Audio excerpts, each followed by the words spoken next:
Entendes o que estás lendo? O podcast que te leva através das páginas da Bíblia, livro por livro, capítulo por capítulo. Uma exposição bíblica emocionante. Aperte os cintos e embarque comigo nesta viagem.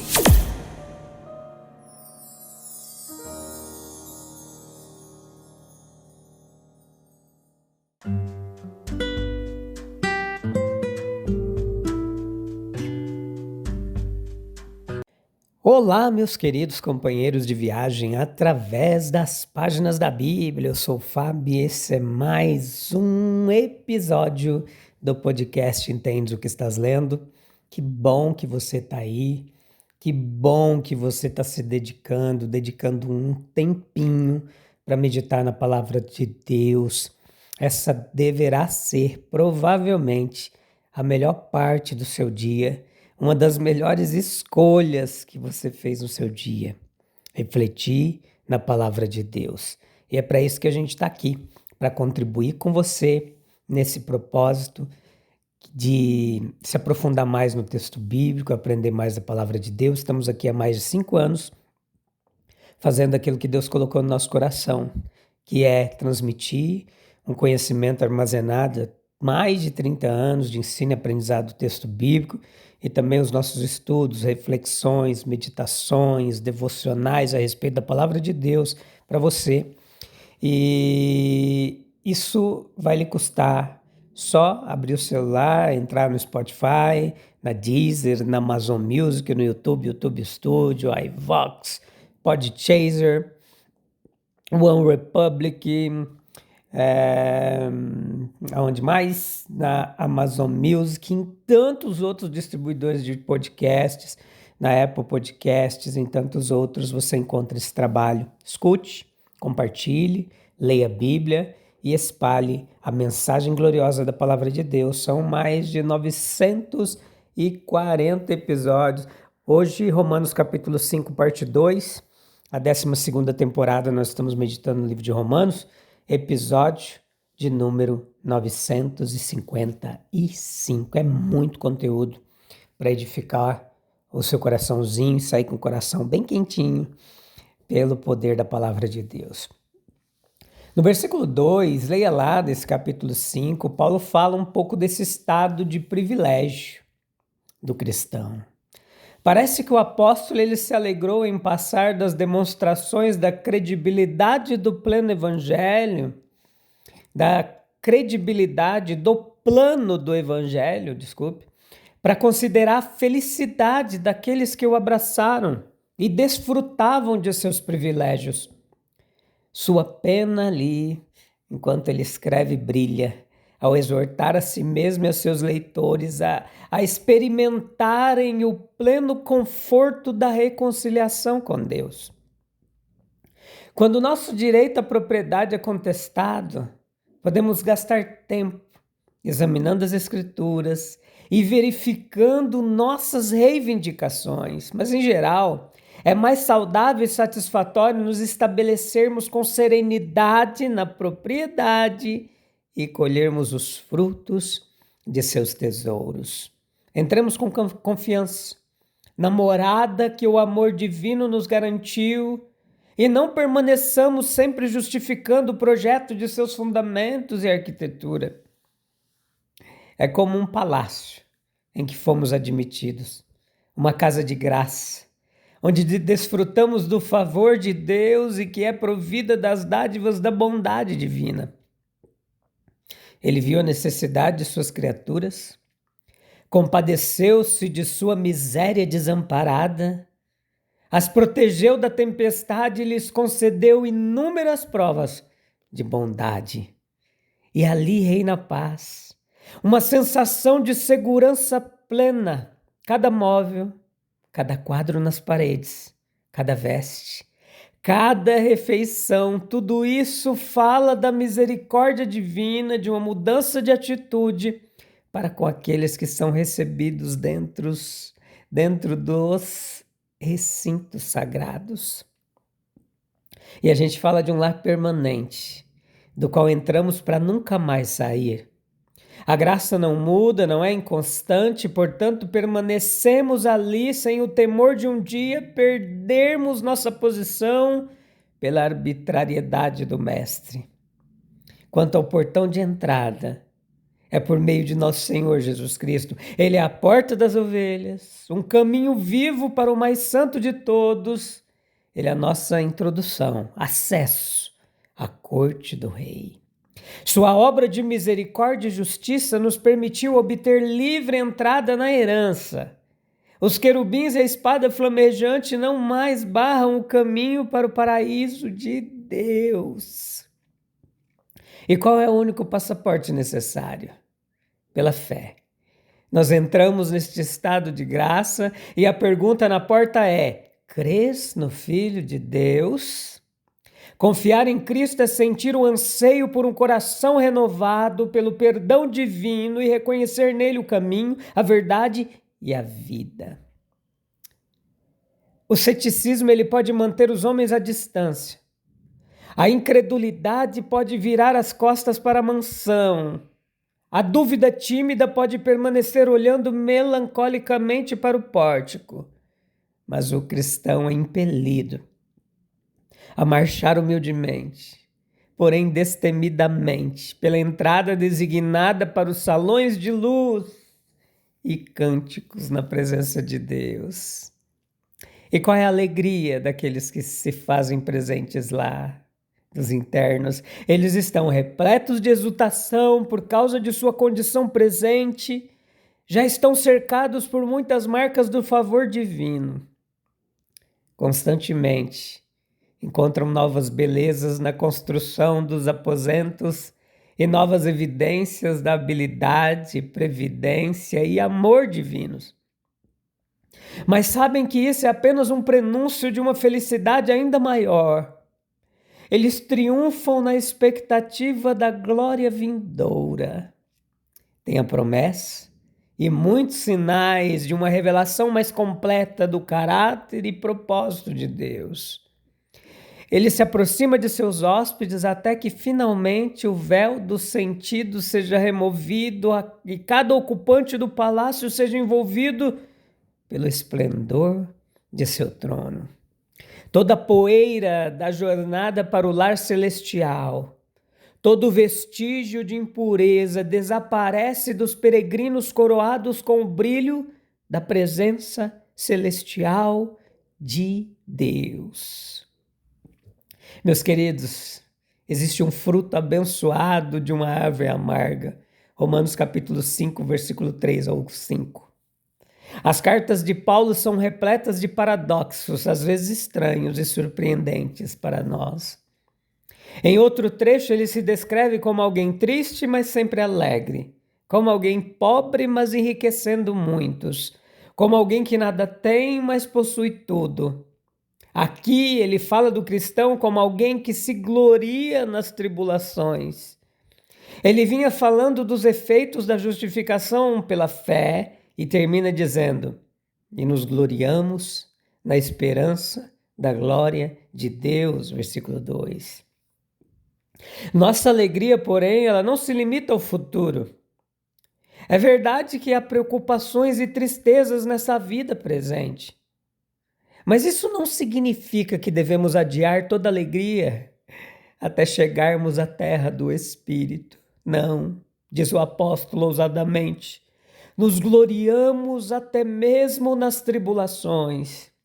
As tristezas estão presentes, é verdade, mas a luz da cruz de Jesus as transforma com uma glória própria. Assim como o sol transforma a chuva em um arco-íris, nenhuma disciplina parece ser motivo de alegria no momento, mas sim de tristeza. Mais tarde, porém, produz fruto de justiça e paz para aqueles que por ela são exercitados. A tribulação é uma árvore amarga, mas observe os frutos que ela é capaz de produzir. Também nos gloriamos nas tribulações, sabendo que a tribulação produz perseverança, a perseverança experiência e a experiência esperança. É como uma árvore amarga. Quase não é preciso falar da amargura da tribulação. O coração conhece a sua própria amargura. Todos nós sabemos algo sobre o que significa a tristeza e quão amarga ela é. A amargura do luto, que agonia de espírito quando alguém que foi a luz dos seus olhos, a alegria e o conforto do seu lar é tirado de você. Que a amargura de tristeza se compara à dor dos pais por seus filhos. Quão dilacerante é a dor de Davi quando ele subiu ao quarto e enquanto ele subia, a tristeza o dominou e ele clamou em voz alta: meu filho Abisalão, meu filho Abisalão. Quem dera eu tivesse morrido por ti, Abisalão, meu filho, meu filho. Assim, quando a Bíblia quer retratar a dor mais intensa, ela fala de um luto como de quem chora por seu único filho e de uma amargura como a de quem chora por seu primogênito, Zacarias 12:10. Os pais que desejam evitar a maior de todas as dores, o luto por um filho em quem não depositam esperança para a eternidade, não devem perder a oportunidade de conduzir seus filhos ao Salvador. A amargura do sofrimento físico, noites sem dormir, dias exaustivos revirando-se na cama da doença, como eles tendem a roubar o brilho da vida. E depois há aquelas pequenas doenças, enfermidades físicas, pelas quais talvez você receba pouca compaixão, mas que mantém seu corpo constantemente fraco, sua mente constantemente deprimida. É preciso um poder divino para suportar uma vida de dor constante. Nenhuma força humana conseguiria suportá-la sozinha, sem ceder à irritação ou ao desânimo. Até mesmo o Salvador do mundo provou quão amargo é o cálice do sofrimento físico. A amargura da decepção. Algum bem precioso lhe é tirado, alguma propriedade valiosa é perdida, seus meios de sustento terrenos alçam voo e fogem, algum objeto pelo qual você depositou seu coração é arrebatado de seu alcance, ou algum amigo em quem você confiava plenamente se revela repentinamente traiçoeiro e infiel. O sentimento de decepção que tais circunstâncias produzem estava na mente de Esaú, quando ele veio receber a bênção de seu pai e descobriu que Jacó, seu irmão, o havia destituído impiedosamente. Quando Esaú ouviu as palavras de seu pai, chorou com um grande e amargo clamor. Decepções da vida. Como todos nós conhecemos esse tipo de amargura, sim. A tribulação é, de fato, uma árvore que produz fruto amargo. Mas existe um fruto abençoado. Paulo sabia do que estava falando quando ele abordou o tema da tribulação. Ele sabia o que era perseguição. Ele sabia o que era sofrimento físico. Sim, ele sabia. 5 vezes recebeu 39 açoites. 3 vezes foi açoitado com varas. 1 vez foi apedrejado. 3 vezes sofreu naufrágio. Ele havia estado em cansaço e dores, em vigílias frequentes, em fome e sede, em frio e nudez. Ele sabia o que era perigo. Ele havia estado em perigos nas águas, em perigos de salteadores, em perigos por parte de seus compatriotas, em perigos por parte dos gentios, em perigos na cidade, em perigos no deserto, em perigos no mar, em perigos entre falsos irmãos. Ele sabia o que era decepção. Como seu mestre, ele também foi abandonado em sua hora de necessidade por aqueles que professavam serem seus amigos. Ele nos conta que em sua primeira aparição diante de César, ninguém estava ao seu lado.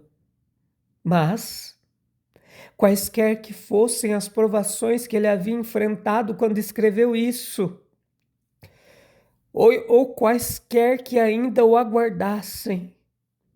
Ele as encarava com a mente calma e pacífica, aliás, exultante, dizendo: nós nos gloriamos também nas tribulações.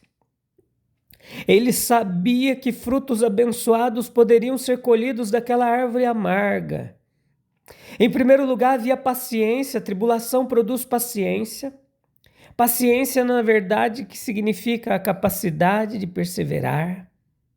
Se falamos de um homem paciente, podemos nos referir a alguém que consegue suportar a demora. E dizemos que ele sabe esperar pacientemente. Ou podemos nos referir a alguém que consegue suportar o sofrimento e dizemos que ele sofre pacientemente. A conexão, então, entre sofrimento e paciência é fácil de perceber.